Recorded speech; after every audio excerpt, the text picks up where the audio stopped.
নমস্কার ভিউয়ার্স, আমি doctor Rituparna Das, interventional pain physician. আজকে আমি যে বিষয়ে আলোচনা করব সেটা হচ্ছে কার্পাল টানেল সিনড্রোম।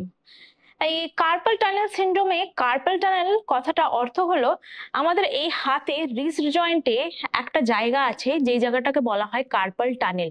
মানে এর চারিদিকেই হাড় দিয়ে তৈরি, মানে নিচের বেসটা পুরো বনি স্ট্রাকচার, বিভিন্ন হাড়, উপরে একটা শীত টাইপ অফ যায় যেটা এই জায়গাটাকে চাপ সৃষ্টি করতে পারে। তো এর ভিতর দিয়ে আমাদের একটা নার্ভ যায় যেটাকে বলি আমরা মিডিয়ান নার্ভ। সেটা মোস্টলি আমাদের প্রথম এই তিনটে যে আঙুল দেখছেন, এই ফোর্থ আঙুলের এই হাফ অবধি, মানে এই টোটাল এই এরিয়াটাকে এটা সাপ্লাই করে।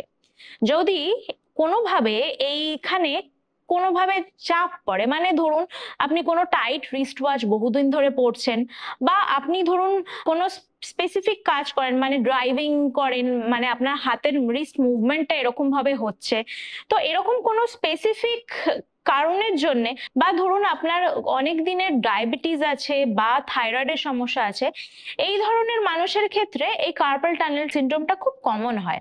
যেখানে কি হয়, আপনার নিউরোপ্যাথিক পেন হয়, মানে আপনার এই অঞ্চলে ঝিনঝিন করে ব্যথা হবে, তার সাথে পিন প্রিকিং সেন্সেশন হতে পারে।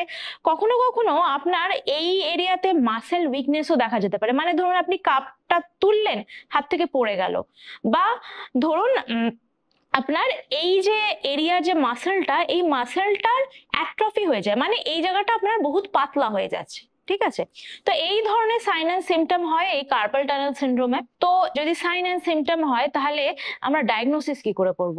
প্রথমত একটা নার্ভ কন্ডাকশন ভেলোসিটি টেস্ট করে দেখা যেতে পারে, যেখানে দেখবো যে আমরা এই মিডিয়ান নার্ভটা কতটা ড্যামেজ হয়েছে।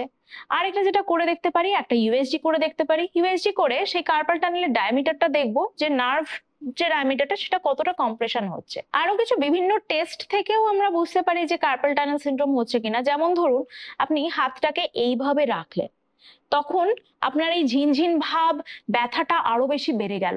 বা এইভাবে রাখলেন, এই এইখানে যে কার্পাল টানেল, এখানে চাপটা বেশি সৃষ্টি হয়, তার ফলে ব্যথাটা আরো বেড়ে যায়। তো এই বিভিন্ন টেস্ট দিয়ে আমরা বুঝতে পারি যে কার্পাল টানেল সিনড্রোম কতটা সিভিয়ার এবং এর ট্রিটমেন্ট কি হতে পারে। যদি এটা ইনিশিয়াল স্টেজে ধরা পড়ে তাহলে অবশ্যই কিছু কনজারভেটিভ ট্রিটমেন্ট আমরা করতে পারি, মানে এই যে নার্ভের ঝিনঝিন ব্যথা, এই ব্যথাটা কমানোর জন্য কিছু ওষুধপত্র খেতে পারি। এছাড়াও কিছু আপনার ইনজেকশন আছে, যেটা হলো আমরা এই কার্পাল টানেলে গিয়ে যে নার্ভটা কম্প্রেশন হচ্ছে সেই নার্ভটাকে আমরা হাইড্রো ডিসেক্ট করি, মানে ছাড়িয়ে দিই, মানে যে প্রেশারটা পড়ছে সেই প্রেশারটা থেকে রিলিজ করে দিই। তাতেও জিনিসটা অনেকটাই ইমপ্রুভ করে যায়। কিন্তু যদি আপনি এটা অনেকটা লেট স্টেজে আসেন তাহলে কিন্তু আপনার সার্জিক্যাল অপশনেও যেতে হতে পারে। তো অবশ্যই যদি আপনার এরকম হাত ঝিনঝিন করা এরকম সিমটমস থাকে, অবহেলা করবেন না। যত দ্রুত সম্ভব একজন পেইন ফিজিশিয়ানের পরামর্শ নিন এবং নন সার্জিক্যালি এটার ট্রিটমেন্ট ব্যবস্থা নিন।